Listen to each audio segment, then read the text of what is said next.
conversation with my guest, the executive director of Electoral College Nigeria, who is present as we speak.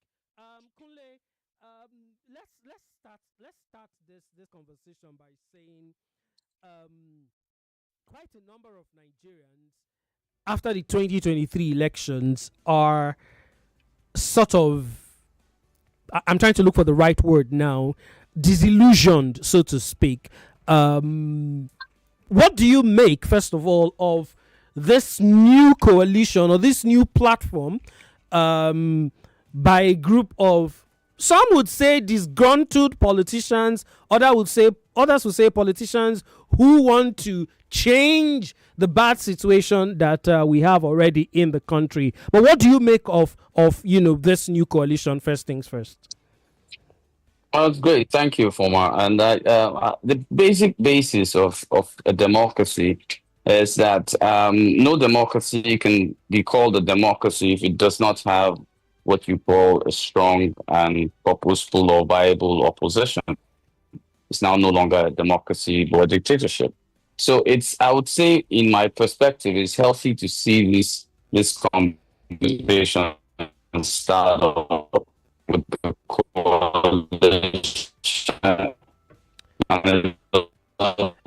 Hello. coming together. Now, it's not about visual specs.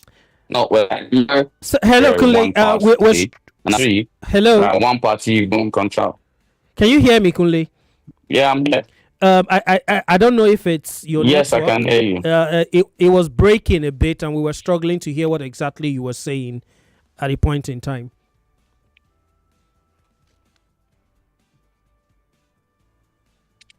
Can you hear me now, Ofum? Yes, I can hear you. Okay, so I was clearly stating that a lot of Nigerians, for a viable democracy to exist, there must be a comfortable opposition or a viable opposition. And most of the conversations that you had, most of the conversations I had over the last maybe 1 month, most people were calling Nigeria a one-party state. So it's great to see, a coalition or a move towards, the incumbent in power. Now, this is not about, we're totally non-partisan. This is not about, we're just talking about having a healthy democracy. Now, it's not about whether it's the usual suspects, is this, is that. It just shows that our democracy has actually adapted or has moved, and it's, really trying to get its feet on the ground. I know that a lot of Nigerians are disillusioned from 2023, but it's critical. There's a lot of common disinformation going about the 2023 elections. Most people came out. No, you're talking of less than 27 million out of a 93 million PBC carrying the population. It's the poorest election we've had in Nigeria as regards people coming out. And as regards other discrepancies, I can argue statistically 2023 elections is Nigeria's safest elections. I'll give an example with Lagos. Lagos has 10,200 polling units or so, a little over.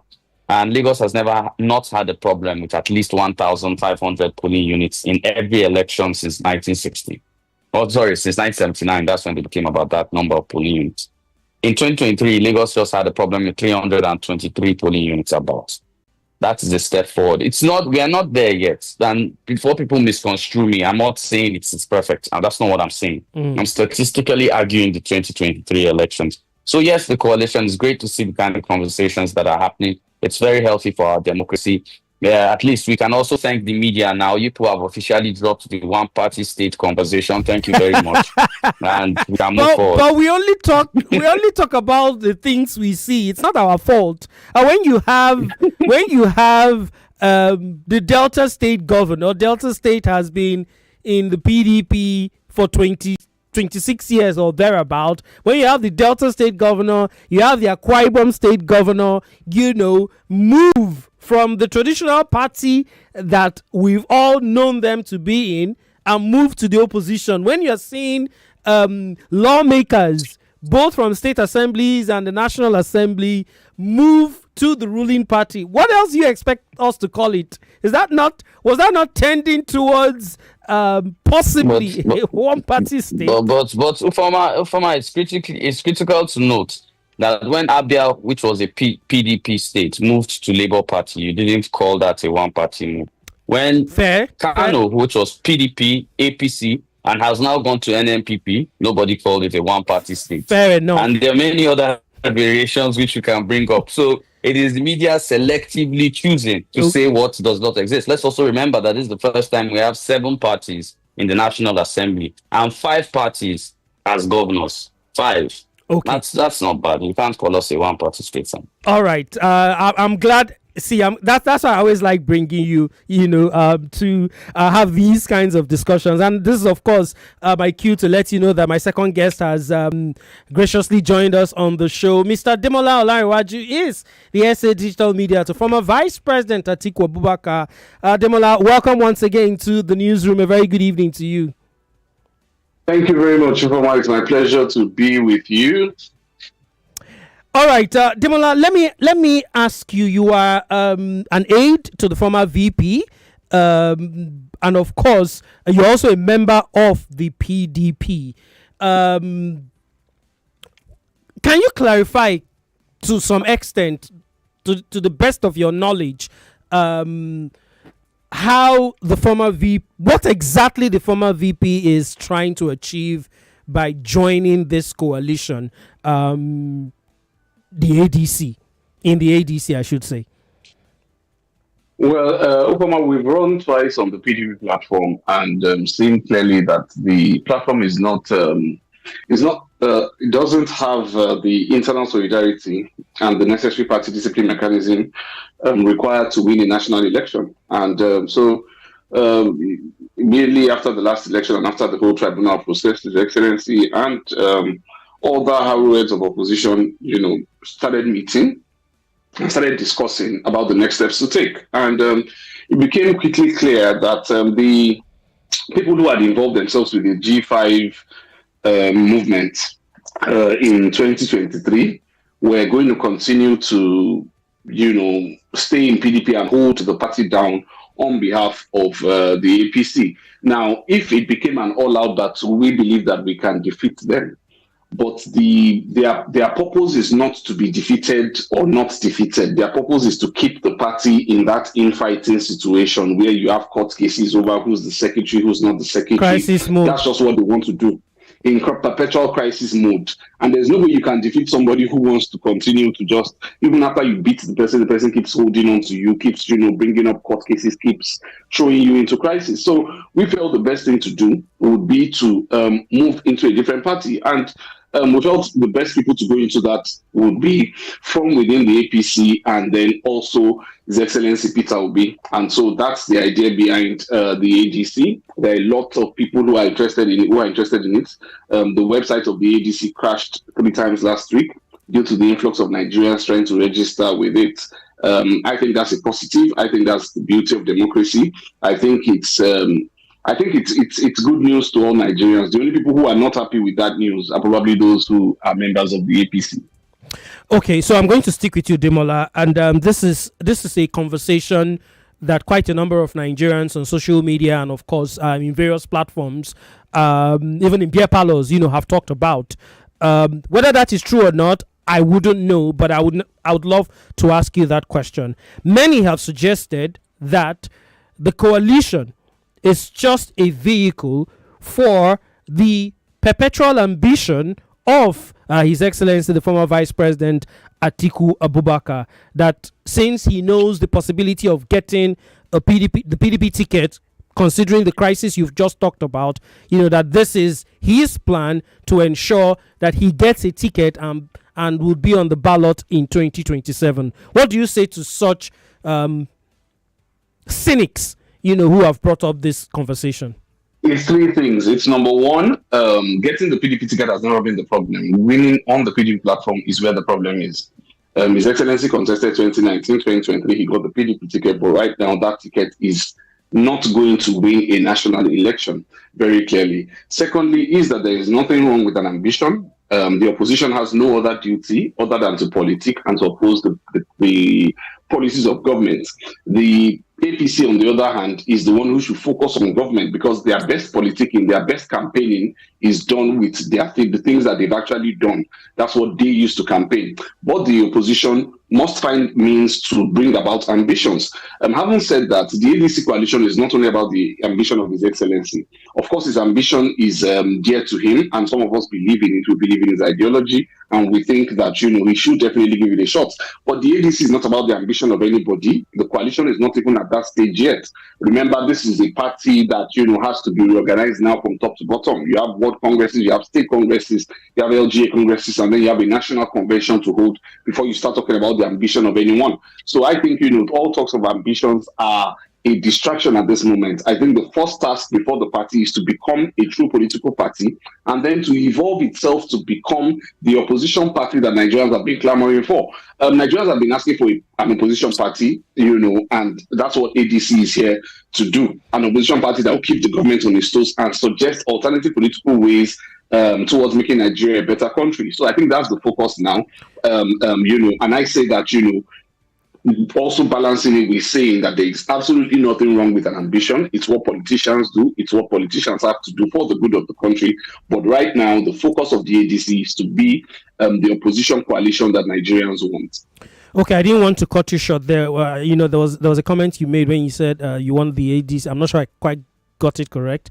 But you said something about the ADC wanting to be, a real political party. The opposition.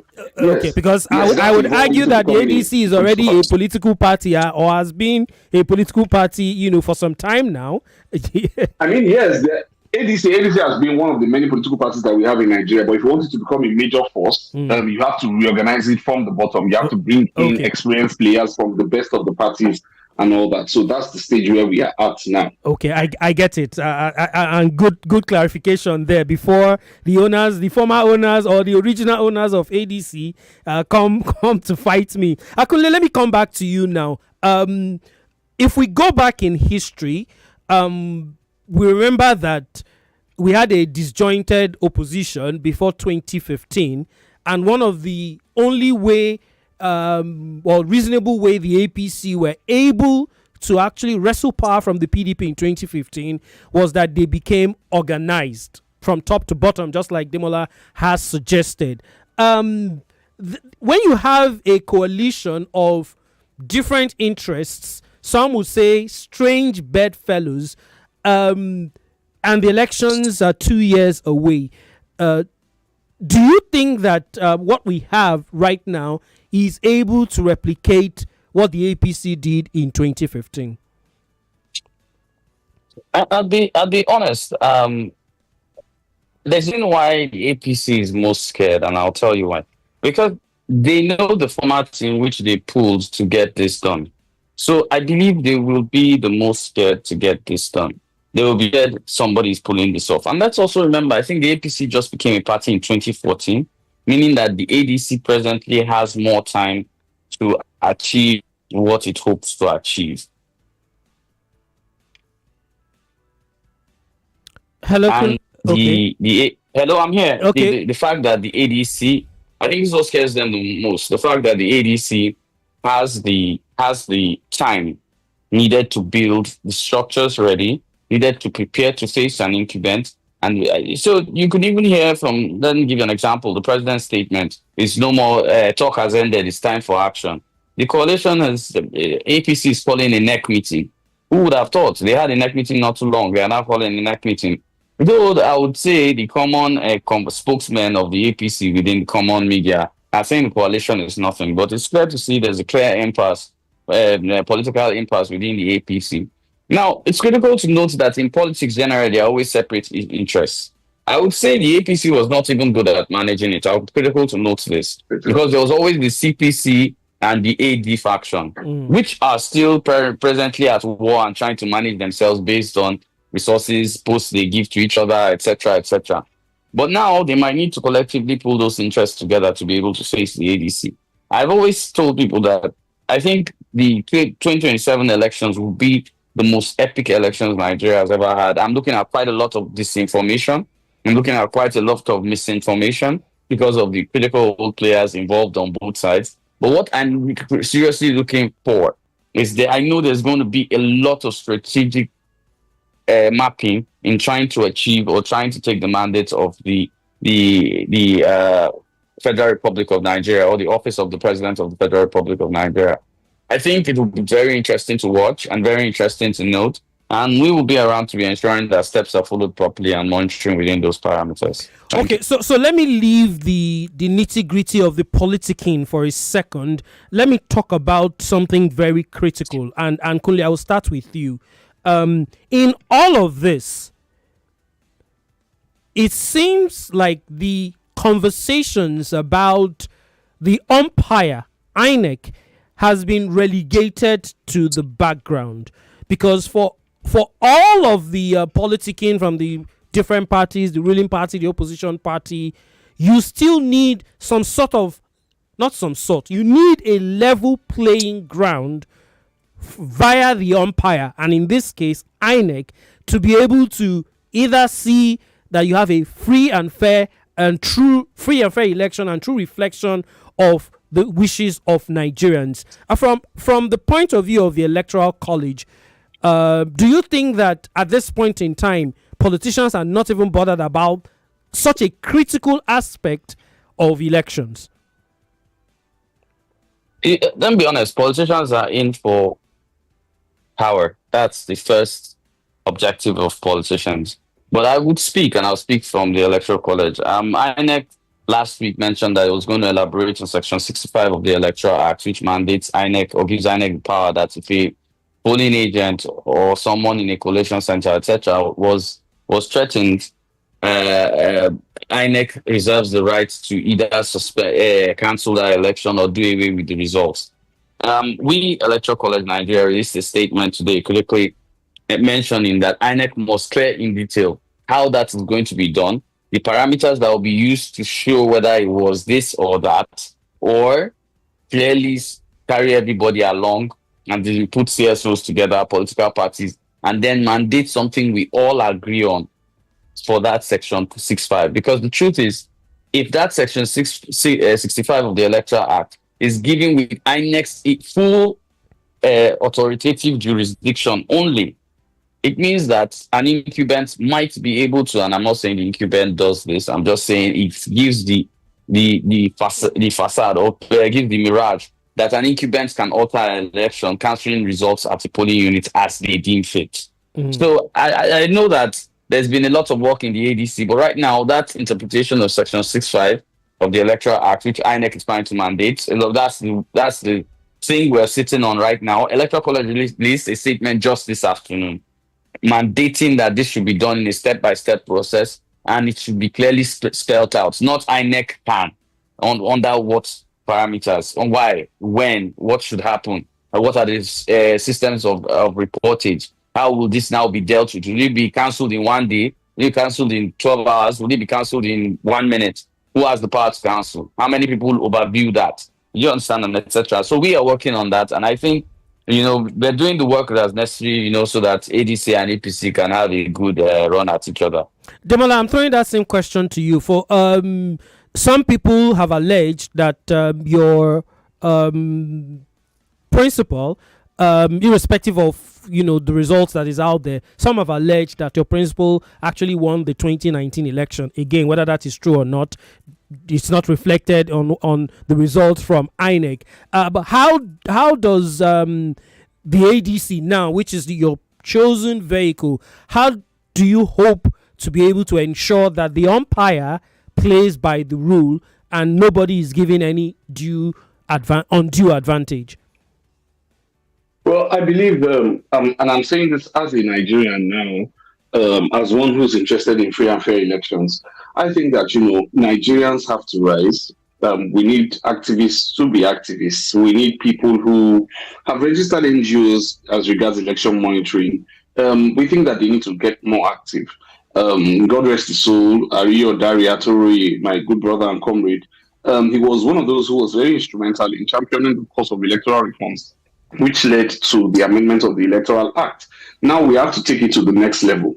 INEC went to court the last time and argued that it's not bound by its own regulations, not guidelines, regulations. Ordinarily, when you put out regulations, according to the Electoral Act itself, INEC should be bound by its own guidelines. In other words, when INEC said that it was going to transmit results, then the onus was on INEC to actually transmit those results. But INEC went to court and said, during the tribunal matter, they said that, the guidelines were not superior to the Constitution, that so all they needed to do was to meet what the Constitution had said, which is that, results must simply be collated. It doesn't matter whether they are transmitted. Whereas INEC itself had said that in its regulations that it was going to transmit results electronically, which was what the Electoral Act had given it power to do. But INEC still exercised discretion. So I think, activists need to go back to the National Assembly and effect that let it be a law. There's nothing stopping it from happening. Every part of the country has the capacity to actually transmit results. We've seen that in various state elections, and we want to see that happen now. National. As for the ADC, and to bring it back now to the politicians or to the people who are gathering to form the ADC, I think one of the good parts of it is that we have brought in those who are responsible for who participated in the rigging with the APC in previous elections, and I think that they will be able to help us. These allegations that you are laying, please. I mean, eventually, the truth is that politicians can only politic, okay? And that's why I started answering the question from the angle of an average Nigerian, that the only strategy that politicians have is to continue to politic, okay? They would continue to try and push within the system.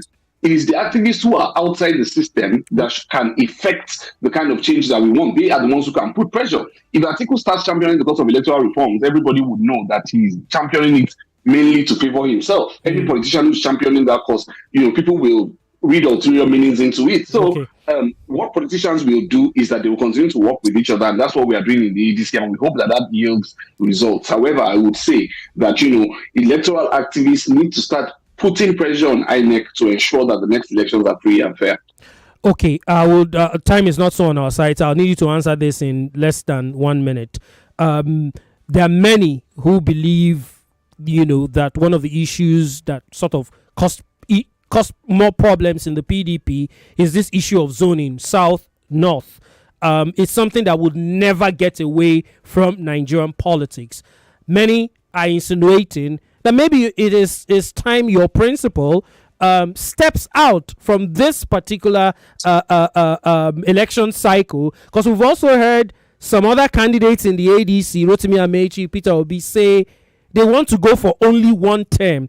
And you would argue that the reason behind that statement is because they also understand that after the next cycle in 2031, that unwritten rule of power shifting back to the north is something that should not be taken for granted. What do you say to that?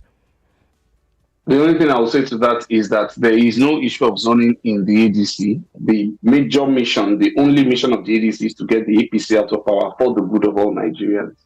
Okay, Kunle, I'm throwing that same question to you now. What's your take, on this issue of the former VP stepping aside and allowing someone from the southern part of the country or other younger candidates to be the face of the coalition? What do you say to that? I would say strategically, if every politician has a right to an ambition, but if the coalition picks someone from the northern extract, I would explain, because of Nigeria's rotational we've rotated presidency since democracy, I don't think it will fly for the coalition. All right, we would leave it at that. Time not so on our side. It would have been great to have these conversations for a longer period, but this is the only time allocated. Kunle Lawal is Executive Director of the Electoral College Nigeria, and of course, Demola Olariwaju is the SA on Digital Affairs to the former Vice President Atiku Abubakar. Guys, thank you very much for joining us on the newsroom this evening. Thank you very much for coming on. It's a pleasure. Okay, Lagos, you have heard it. There's so much actually to be talked about. So much to be talked about. Unfortunately, we only have about 20 minutes on this segment of the show to actually have this conversation. But of course, the coalition is not going away. My colleagues on the Morning Crossfire and Hard Facts, and even to some extent, what's the name of? Oh my goodness, I forgot the name of. I forgot the name of one of our shows on Nigeria Info. Help me out, Yvonne. The Sunny Side, yeah. Oh God, that's what old age causes. So my colleagues, Kofi Batel's Beyandu Kokona Akpan, a troublemaker, and of course Joyce Onyemowa. One way or the other, we will continue to have these coalition conversations, for the next set of months. But this is also a reminder that, of course, local government elections take place this week, this Saturday, right here in Lagos. And, of course, urging each and every one of you to go out there and vote for your candidate. This is the most important election, not the state governorship election, not the presidency. This one, the politicians that are closer to you in your wards, in your council area, or in your local government, they are the most important. So please do go out there and vote. This is my cue to, of course, move on to the next segment of the show. We call it the Lagos Newsroom, and on this segment, we take a look at some of the activities of the Lagos state government in ensuring that you Lagosians are served well. Well, residents of the largest local government in Nigeria, Limosho, welcomed Governor Babajide Sanwo-Olu last Wednesday as he commissioned the long-awaited infrastructure projects that promise to transform transportation and improve lives across the state. The governor unveiled the newly rehabilitated 3.86-kilometer Abaranje Road in Igondu, Ikotun LCDA. For years, the roads have been a nightmare for commuters due to its narrow, dilapidated lanes and constant flooding during the raining season. I'm sure for residents of that area, it must have been a nightmare all of these years. Well, completed after 20 months of intensive work, the dualized carriageway now features reinforced concrete interlocks, well-designed drainage systems, solar-powered streetlights, and pedestrian walkways. This ushers in a new era of safety and ease of movement. Accompanied by his deputy, Dr. Obafemi Hamzat, and key members of his cabinet, the governor described these strategic projects as milestones in his administration's drive to modernize Lagos transport infrastructure, reduce travel time, and elevate the quality of life for residents. Let's take a listen to Governor Babajide. Today marks another significant milestone in our collective journey to achieve the goal set in our transportation and traffic management pillar under the PIMT agenda. This administration's unwavering focus on world-class infrastructure is driven by a clear vision to reduce traffic time, to save valuable man hours, and to lower vehicular maintenance costs, and to make life meaningful for every resident of the state.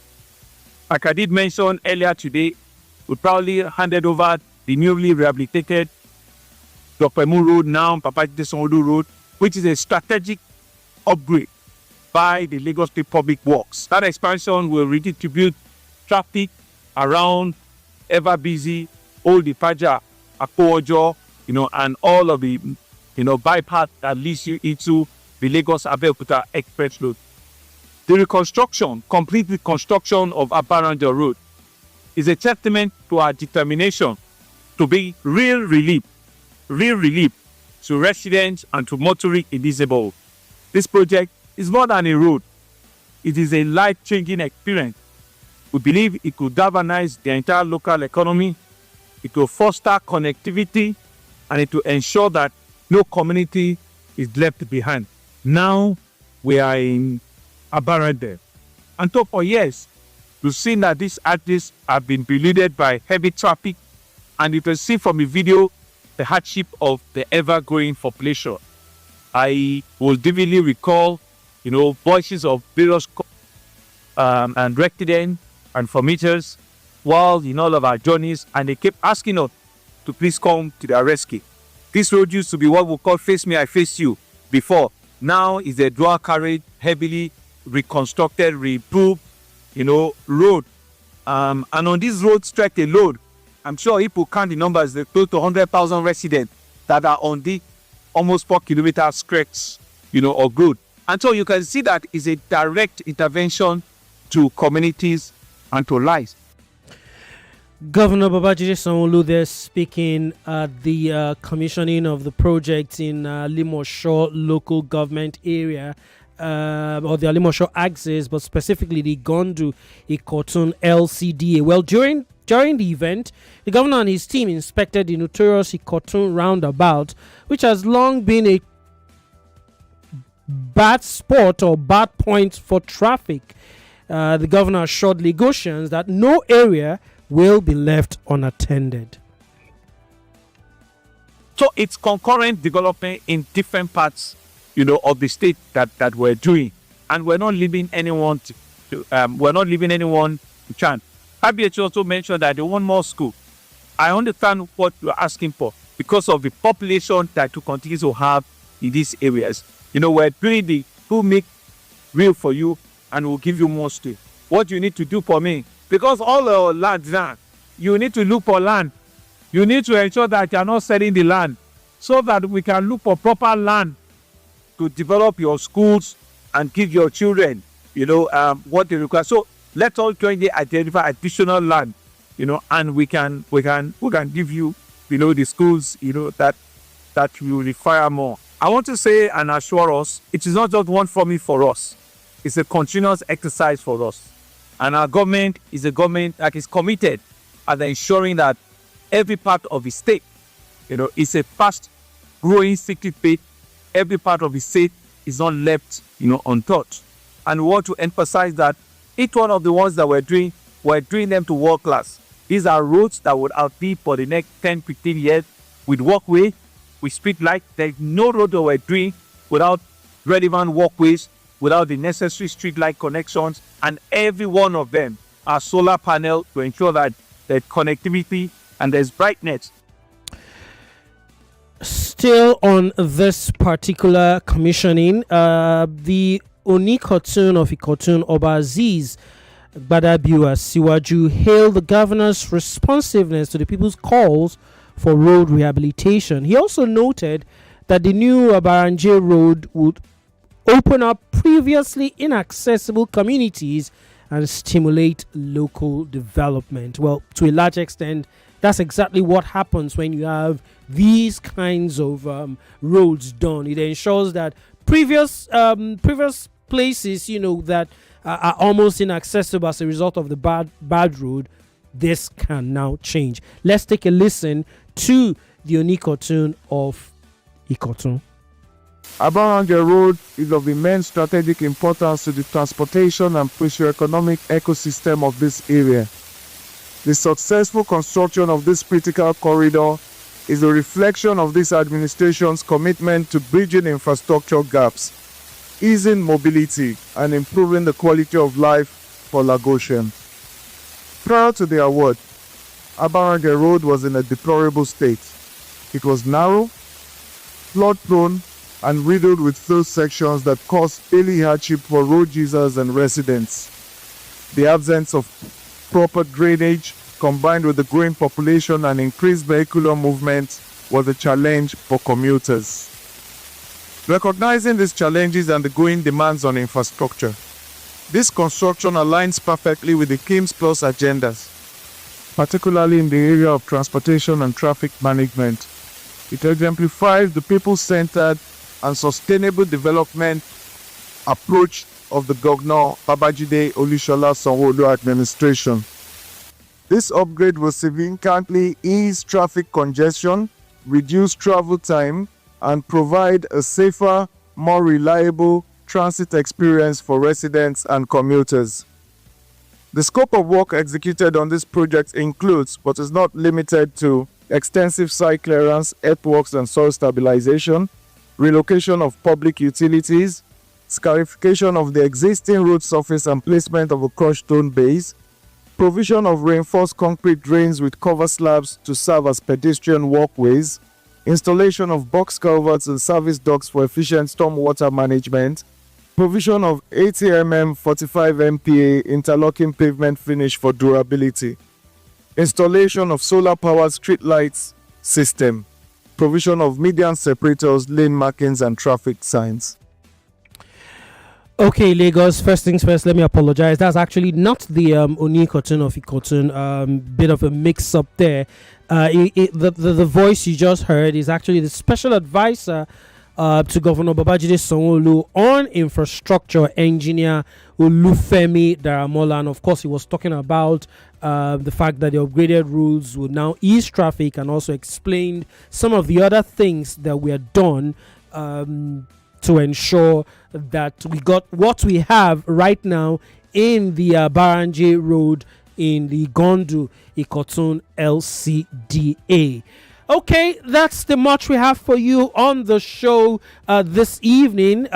Thank you very much for finding time to join us on the newsroom. Next week, we'll most likely take you to another center in Lagos and bring you another development as put together by the Lagos State Governor under the leadership of His Excellency Governor Babajide Sanwo-Olu. My name is Ufuoma Egbamuno. Also want to thank my guests on the first part of the show, Kunle Lawal and Demola Olariwaju. Guys, we'll be back again next week, Monday, from 15 past 6, just after the news. Make it 15 minutes past the 6 o'clock hour. Until then, have yourselves a wonderful evening. This production has been courtesy of Precious Nena Okon and of course Yvonne Ohaifo, who's done the studio production right here. My name is Ufuoma Egbamuno. Femi and the gang will be in the building from 7 o'clock after this time out. More news and information coming up. We'll be back in a moment.